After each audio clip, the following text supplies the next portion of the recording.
So, good morning, students. I welcome you all in our DAVE learning classes. Today, we will start stereoisomerism.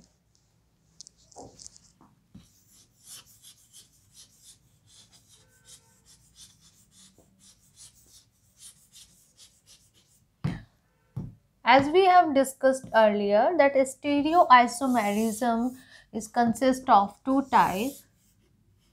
That is the configurational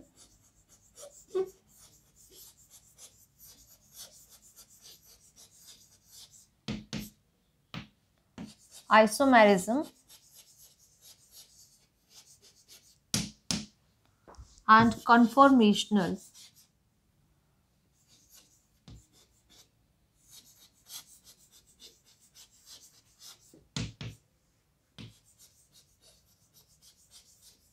isomerism. Okay, and the configurational isomerism can be of two types. Actually, configurational isomers are the separable.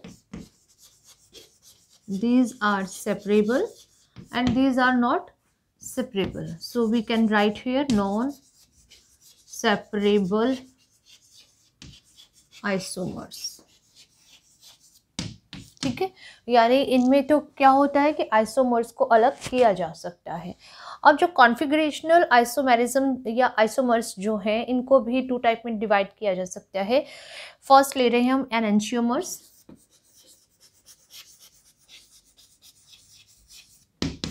And second is the diastereomers. ये लिखवा दिया था मैंने पहले भी आपको,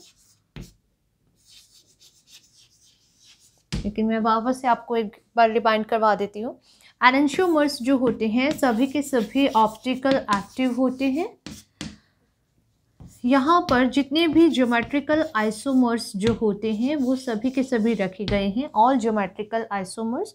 और कुछ यहाँ पर एक्सेप्शनल केसेस भी हैं. एक्सेप्शनल केसेस किसके हैं? ऑप्टिकल आइसोमर्स भी हैं यहाँ पर. ठीक है, और जो डायस्टेरियोमर्स जो होते हैं ये नॉन मिरर इमेज बना देते हैं, और जबकि एनेंशियोमर्स की मिरर इमेज मिलती है. ठीक है, तो ये इनका डिफरेंस है. यहाँ पर तो मिरर इमेज मिलेगी और यहाँ पर मिरर इमेज नहीं मिलेगी. ठीक है, तो आज हम लोग स्टार्ट कर रहे हैं ज्योमेट्रिकल आइसोमर्स से. ठीक है, ज्योमेट्रिकल आइसोमर्स यानी ज्योमेट्रिकल आइसोमेरिज्म से. तो स्टीरियो आइसोमेरिज्म को भी अगर हम बात करें कि जैसे आप लोगों की बुक में दिया होता है, तो वहाँ पर मोटे तौर पर जिसको बोलते हैं कि डिवाइड किया गया है, तो इसको दो टाइप में डिवाइड किया गया है. सीधा ही लिखा हुआ होता है geometrical isomerism and optical isomerism.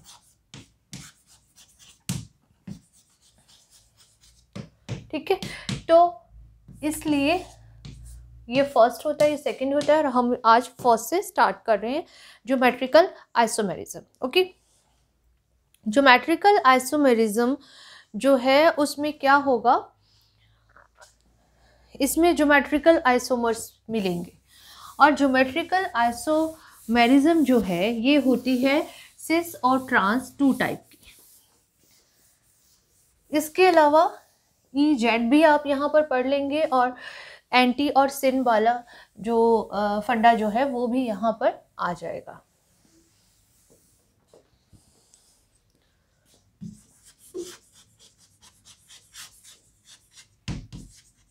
Geometrical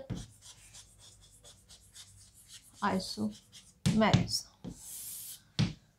तो ज्योमेट्रिकल आइसोमर्स जो होते हैं वो स्ट्रक्चरल आइसोमर्स से बिल्कुल डिफरेंट होते हैं. यानी ज्योमेट्रिकल आइसोमर्स के लिए हम लिख सकते हैं कि मॉलिक्यूल्स जो होंगे उनका मॉलिक्यूलर फॉर्मूला सेम होगा. Same molecular formula. Okay, and same structure होगा. तो मैं यहाँ पर लिख सकती हूँ same structural formula.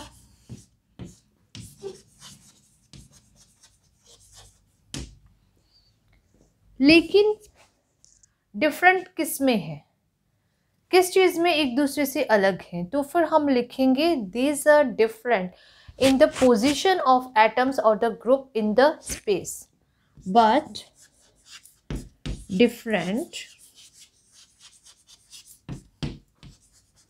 in position of group or atoms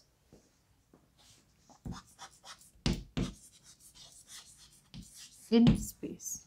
Okay, so such isomers are called geometrical isomers. अब ज्योमेट्रिकल आइसोमर्स जैसे अभी आपको मैंने बताया, ये कितने टाइप के होंगे? ये होंगे 2 टाइप के, एक तो होगा सिस और एक होगा ट्रांस आइसोमर। ठीक है, किस तरह से ये डिफरेंट होते हैं? ज्योमेट्रिकल आइसोमर्स जो हैं वो स्ट्रक्चर से कैसे डिफरेंट होते हैं? तो पहले अगर आप इस बात को क्लियर करना चाहें तो आप देखिए कि अगर ये कोई कंपाउंड है ए बी सी और डी, ठीक है, मॉलिक्यूलर फॉर्मूला इसका क्या है? ABCD है। और अगर मैं इसको लिख दूं A B D और C, तो मॉलिक्यूलर फॉर्मूला तो सेम रहेगा, लेकिन यहाँ पर इसके स्ट्रक्चर के अंदर डिफरेंस आ गया, तो ये क्या हो गए? स्ट्रक्चरल आइसोमर्स हो गए। लेकिन अगर मैं इसको ऐसे लिखती हूँ D A B और C, ठीक है, D A B C, या फिर इसको कैसे लिख सकते हैं? इसका अपोजिट करके भी हम इसको लिख सकते हैं। तो यानी यहाँ पर हम कहेंगे कि ये तो एक लाइन के अंदर है, यानी स्ट्रक्चर जो है वो क्या है? एक इन दोनों में तो स्ट्रक्चर में डिफरेंस है, लेकिन इसमें और इसमें जो एटम्स जो हैं इनकी पोजीशन जो है वो डिफरेंट है। किसमें डिफरेंस है? ए बी के साथ में जो ये DC एटम्स जो लगे हुए हैं इनके स्पेस में पोजीशन में डिफरेंस है, यानी एक जो है वो प्लेन के ऊपर है और एक जो है प्लेन के नीचे की तरफ लगा हुआ है। और यहाँ पर जो ये बॉन्ड जो होगा, ये बॉन्ड, इस बॉन्ड में रोटेशन पॉसिबल नहीं होगा। यहाँ पर इम्पॉर्टेंट बात क्या है कि इस बॉन्ड में रोटेशन पॉसिबल नहीं होगा। ठीक है, तो इसलिए ऐसे आइसोमर्स क्या कहलाते हैं? ज्योमेट्रिकल आइसोमर्स कहलाते हैं।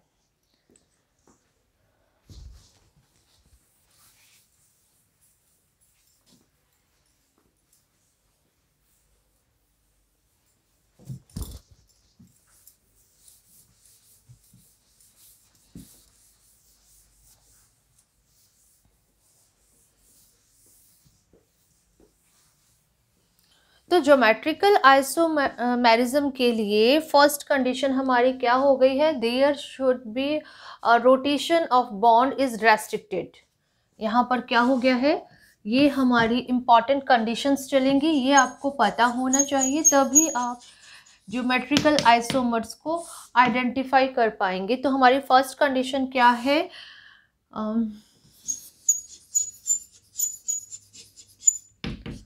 rotation of bond should be restricted, यानी बॉन्ड का रोटेशन जो है वो रेस्ट्रिक्टेड हो, तभी एक स्ट्रक्चर जो है दूसरे स्ट्रक्चर में कन्वर्ट नहीं हो पाएगी। तो ये हमने स्टार्टिंग में कहा था कि ज्योमेट्रिकल आइसोमर्स जो होते हैं इनको सेपरेट किया जा सकता है, दीज आर नॉट इंटरकन्वर्टेबल। तो rotation of bond should be restricted. तो किस केस में रोटेशन ऑफ बॉन्ड रेस्ट्रिक्टेड हो सकता है? देखिए, अगर सिंगल बॉन्ड है, इस तरह से सिंगल बॉन्ड है, तो सिंगल बॉन्ड पर तो मॉलिक्यूल्स का रोटेशन, मॉलिक्यूल्स लगे हुए हैं, ग्रुप लगे हुए हैं या एटम्स लगे हुए हैं, तो उनका रोटेशन पॉसिबल है। ठीक है, अगर इस तरह से यहाँ पर अगर कोई ग्रुप लगा हुआ है, CH3 लगा हुआ है और इस तरह से ये है, तो यहाँ पर इस बॉन्ड के चारों तरफ इसका रोटेशन पॉसिबल है, यानी ये बॉन्ड जो है रोटेट कर जाएगा।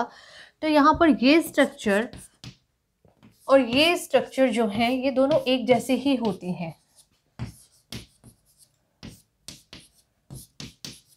ये आप हमेशा ध्यान रखिएगा कि अगर सिंगल बॉन्ड प्रेजेंट है तो ये सिस नहीं होगा, ना ही ये ट्रांस होगा, क्योंकि सिंगल बॉन्ड का मतलब है कि यहाँ पर रोटेशन जो है, मॉलिक्यूल्स का रोटेशन, यानी ये वाला ग्रुप जो है ऐसे अगर मैं रोटेट करूँगी तो ये सिस में बन जाएगा ना। इसको ऐसा कैसे रखेंगे, इसको हम घुमा सकते हैं तो ये किस में चेंज हो जाएगा, इसमें हो जाएगा। तो यानी रोटेशन ऑफ सिंगल बॉन्ड जो है वो यहाँ पर पॉसिबल है, और इसलिए ये स्ट्रक्चर्स जो हैं एक दूसरे में इंटरकन्वर्टिबल हैं और ये जो है सिस ट्रांस नहीं बनाती। तो सिस ट्रांस बनाने के लिए क्या कंडीशन जरूरी है? पहली कंडीशन ये जरूरी है कि मॉलिक्यूल में एक डबल बॉन्ड प्रेजेंट हो। क्या प्रेजेंट हो? डबल बॉन्ड प्रेजेंट हो। तो ये कंडीशन मैं इसके साथ में लिख रही हूँ।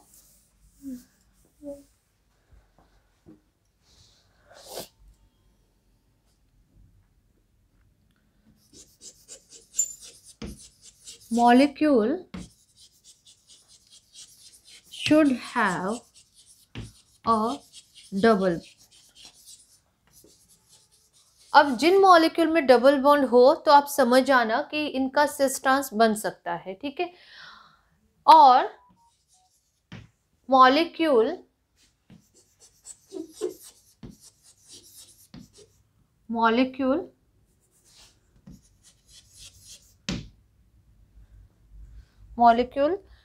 should be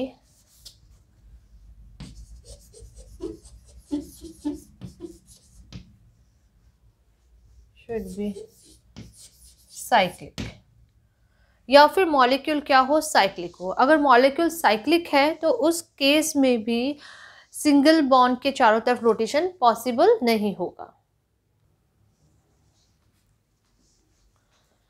अब एग्जाम्पल हम लोग देख सकते हैं यहाँ पर।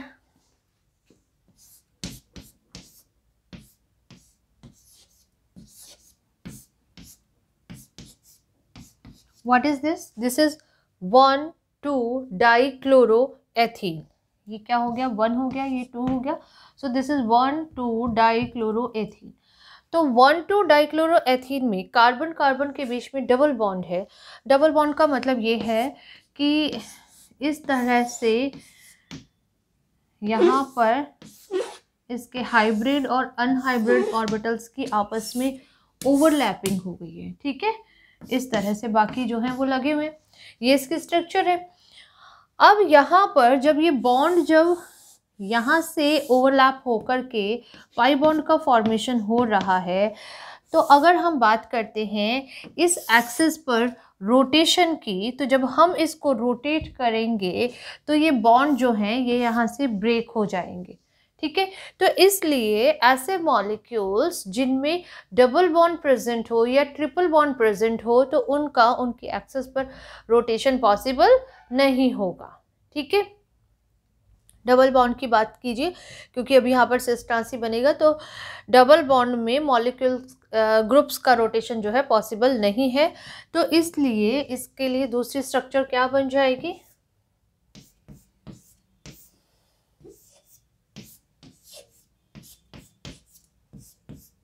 और ये क्या हो जाएगा? ट्रांस हो जाएगा। अब इसका नाम भी क्या है? नाम तो इसका भी क्या रहेगा? 1,2-डाइक्लोरोएथीन। लेकिन अब क्या हो गया है? क्लोरीन की पोजीशन चेंज हो गई है, तो अब नाम क्या लिखा जाएगा? ट्रांस 1,2-डाइक्लोरोएथीन, जो कि बताएगा कि दो क्लोरीन एटम जो है वो एक दूसरे की ट्रांस पोजीशन पर लगे हुए हैं, ठीक है। तो आई होप ये आपको समझ में आ रहा होगा। बहुत इजी एग्जाम्पल से ये तो अभी स्टार्ट ही हुए। इसी तरह से अगर हम देखते हैं 2-हेक्सीन, किसका एग्जाम्पल लेते हैं? 2-हेक्सीन। तो 2-हेक्सीन क्या होगा? 3-हेक्सीन ले लेते हैं पहले। तो 3-हेक्सीन में देखिए 1 2 3 4 5 and this is 6।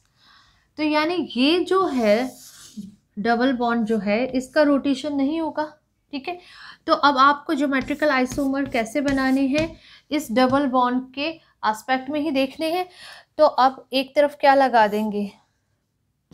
CH2 CH3 group लग जाएगा, और एक तरफ क्या लग गया, हाइड्रोजन लग गया, तो ये क्या हो जाएगा, CH2CH3 लगा दीजिए, यहाँ पर हाइड्रोजन लगा दीजिए, सो this is cis. And next one,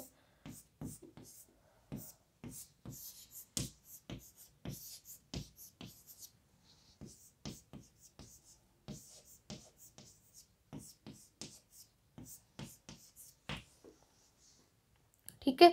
तो मॉलिक्यूल में डबल बॉन्ड प्रेजेंट है, रोटेशन पॉसिबल नहीं है, और क्या हो रहा है, यहाँ पर दो तरह के मॉलिक्यूल बन रहे हैं हमारे पास में, आइसोमर बन रहे हैं, एक क्या बन रहा है, सिस, और एक क्या बन रहा है, ट्रांस, ठीक है। So this is cis two hexene, this is trans two hexene, okay.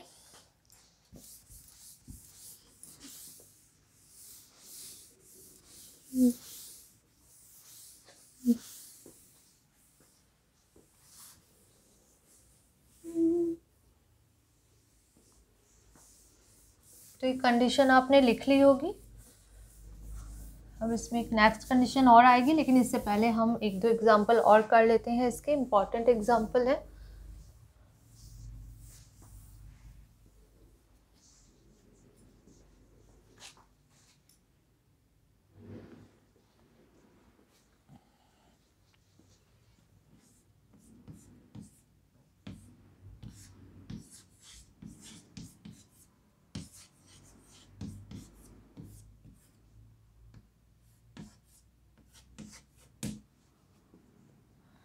तो ये क्या होता है, दिस इज 1,2-डाइओइक एसिड है ये, है ना। तो ये क्या लिख सकते हो आप इसको, एथीन 1,2-डाइओइक। और इसी तरह से आप C double bond C double OH,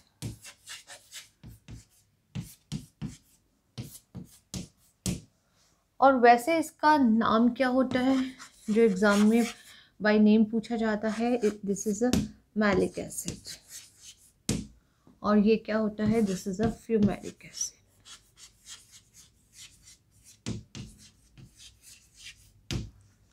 तो maleic acid is cis and the fumaric acid is trans isomer. यहाँ पर COOH ग्रुप कहाँ पर लग गए हैं, ट्रांस पोजिशन पर लग गए हैं, और यहाँ पर क्या हो गया, सिस पोजिशन पर लग गए हैं।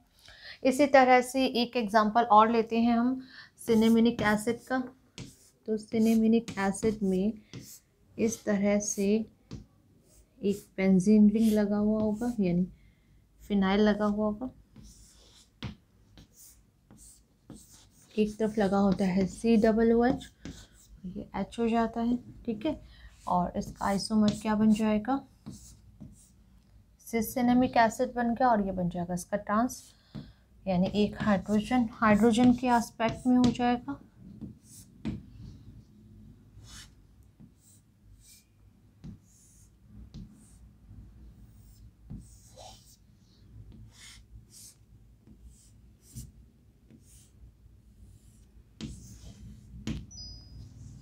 यहाँ पर आप एक बात और नोट कर सकते हैं कि दो हाइड्रोजन के बीच की जो डिस्टेंस है सिस में, वो डिस्टेंस ट्रांस में हमेशा ज़्यादा होना, ठीक है ना। यानी यहाँ पर अगर आप एक कंडीशन लगाना चाहें तो एक कंडीशन और इसको लगा सकते हैं, that is the x should not be equal to the y। s क्या है, यहाँ पर दो एटम्स के बीच की डिस्टेंस है सिस में, और ये ट्रांस में। तो x जो है कभी भी y के इक्वल नहीं होगा, तो हमेशा हम बोलेंगे सिस, और दूसरा आइसोमर जो बनेगा वो क्या कहलाएगा, ट्रांस कहलाएगा, ठीक है। तो ये एग्जांपल्स आप नोट कर लीजिए, ये इम्पॉर्टेंट एग्जांपल्स हैं। इसके बाद में अब आगे हम देखते हैं, एक एग्जांपल और देख लेते हैं इसका।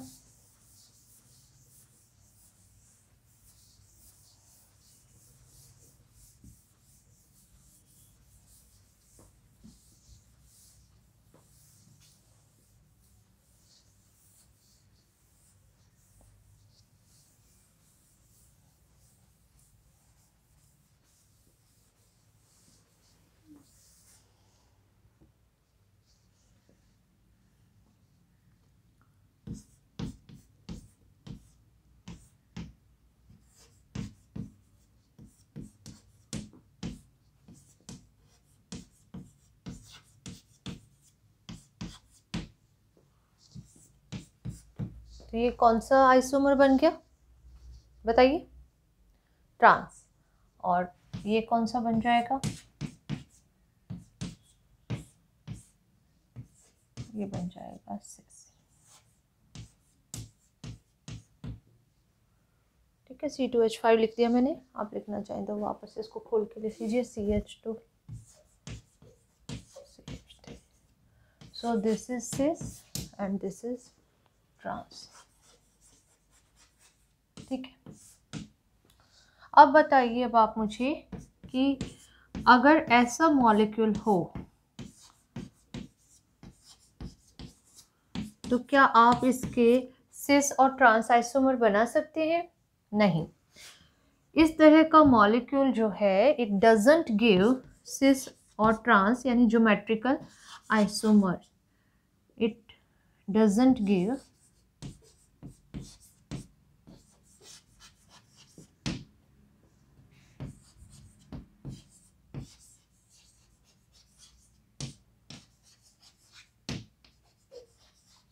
isomers, or you can say it doesn't exhibit geometrical isomerism। क्यों नहीं? क्योंकि एक ही कार्बन पर दो ग्रुप एक जैसे लग गए हैं। तो आपको ये कंडीशन सेकंड में नोट करना है कि group attached on the sp2 hybrid carbon should be different. sp2 hybrid carbon पर जो दो ग्रुप लगे हुए होंगे ये दोनों के दोनों अलग होने चाहिए। अगर ये दोनों ग्रुप एक जैसे हो जाएंगे तो फिर हमें दोनों में से चाहे कोई भी कार्बन हो, चाहे ये हो चाहे ये हो, अगर किसी भी कार्बन पर दो ग्रुप एक जैसे लग गए हैं, सपोज मैंने यहाँ पर ड्यूटेरियम ले लिया, अब ये वाला कार्बन है, लेकिन अगर इस पर भी अगर दोनों एक जैसे लग गए हैं तो ये सिस ट्रांस आइसोमेरिज्म शो नहीं करेगा। तो दोनों कार्बन के साथ में जो ग्रुप्स जो हैं वो क्या होने चाहिए? वो डिफरेंट होने चाहिए। ठीक है,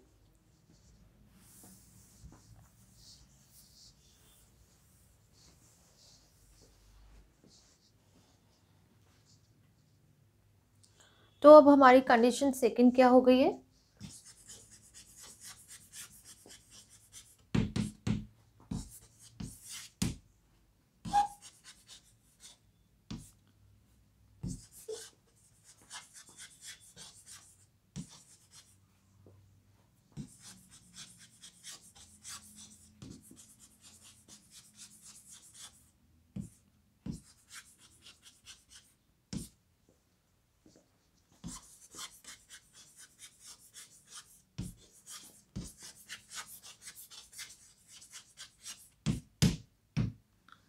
Two groups on double bonded carbon atoms should be different।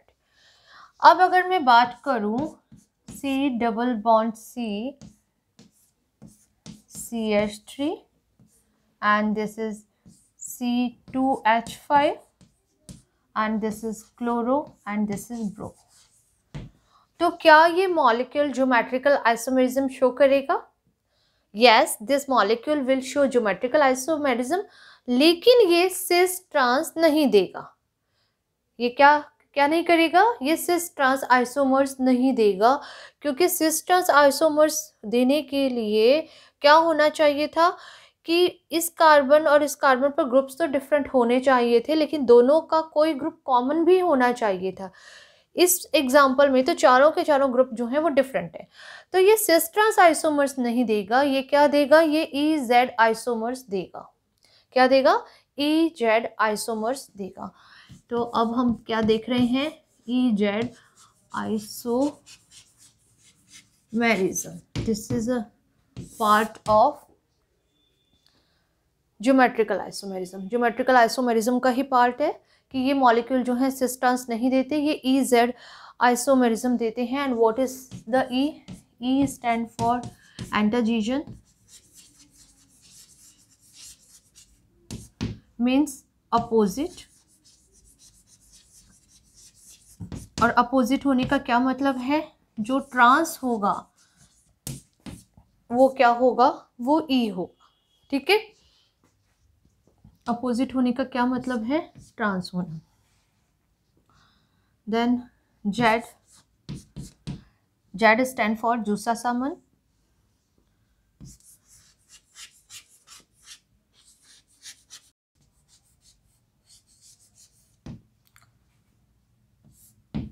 और जुसासमिन का मीनिंग है टुगेदर।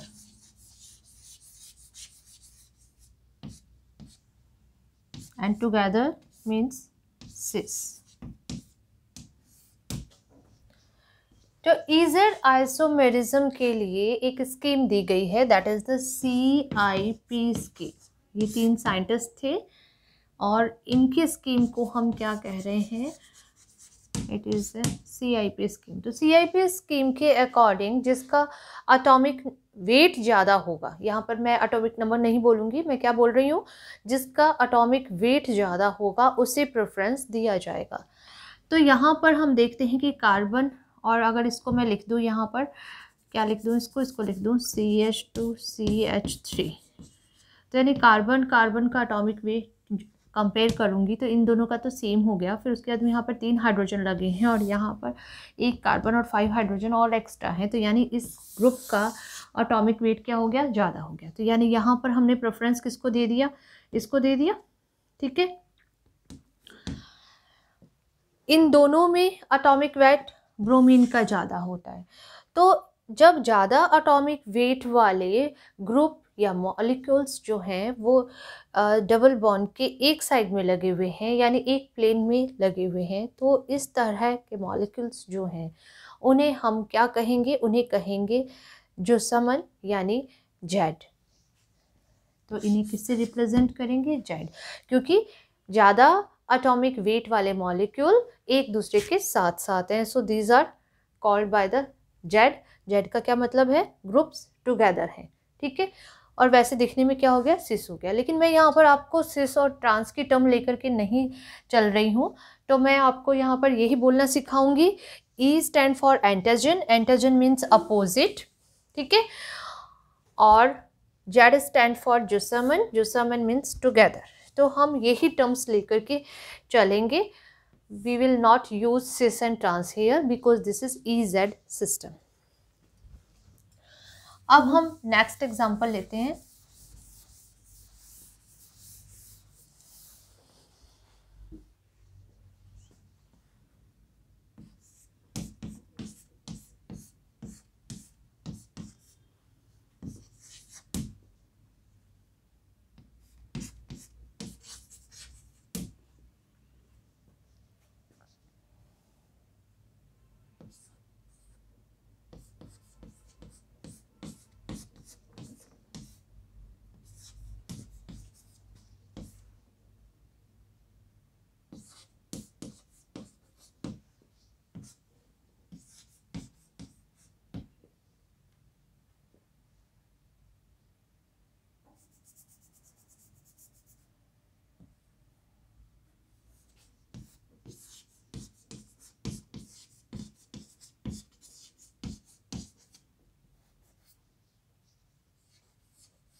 तो ये कुछ हमने एग्जाम्पल लिए हैं EZ के। तो अब आप देखिए, हाइड्रोजन ड्यूटेरियम, किसका एटॉमिक वेट ज़्यादा है, ड्यूटेरियम का ज़्यादा है। ठीक है ना। देन ब्रोमीन और आयोडीन, किसका एटॉमिक वेट ज़्यादा है, आयोडीन का ज़्यादा है, यानी हैवी या फिर मैं क्या बोल सकती हूँ कि जिसका ज़्यादा एटॉमिक मास है, एटॉमिक वेट ज़्यादा है, वो ज़्यादा एटॉमिक मास वाले ग्रुप जो हैं वो एक साइड में हैं, तो इसे हम क्या बोलेंगे कि वो एक दूसरे के साथ साथ हैं, टुगेदर हैं। और टुगेदर के लिए क्या है हमारे पास में, जेड। सो ये क्या हो गया, ये जेड आइसोमर हो गया। ठीक है, अब आप ये वाला देखिए, इसमें ये क्या हो जाएगा, ये CH3 है और ये C2H5 है। तो ज़्यादा कौन है यहाँ पर, ये है। यहाँ पर CH2 CH3 है, यानी इथाइल लगा हुआ है। और ये क्या हो गया है, ये जो है प्रोपाइल ग्रुप लगा हुआ है। तो मॉलिक्यूलर वेट किसका ज़्यादा है, इसका ज़्यादा है। तो मॉलिक्यूलर वेट इसका ज़्यादा हो गया, तो फिर अब क्या बोलेंगे, इसको हम अपोजिट हो गए। तो अपोजिट का क्या मतलब हो गया, दीज आर एंटाजीजन। तो ये क्या है, ये एंटाजीजन और जुसामन जो है ये जर्मन वर्ड है, और जर्मन वर्ड का हम लोग यूज़ करके सिस और ट्रांस यानी कि टुगेदर और अपोजिट को बता सकते हैं। अब यहाँ पर देखिए किसका मास ज़्यादा रहेगा, यहाँ पर ट्राइटेरियम का ज़्यादा रहेगा, यहाँ पर ड्यूटेरियम का ज़्यादा रहेगा। सो दीज और ऑल्सो क्या है, ये है E यानी एंटाजीजन। तो इस तरह से ये आइसोमर्स जो हैं वो क्या कहलाते हैं, EZ आइसोमर्स कहलाते हैं। ठीक है, तो आज इस क्लास में हम इतना ही करते हैं। नेक्स्ट क्लास में देखेंगे कीटोऑक्सिम और एल्डोऑक्सिम के अंदर किस तरह से ज्योमेट्रिकल आइसोमेरिज्म को शो किया जा सकता है।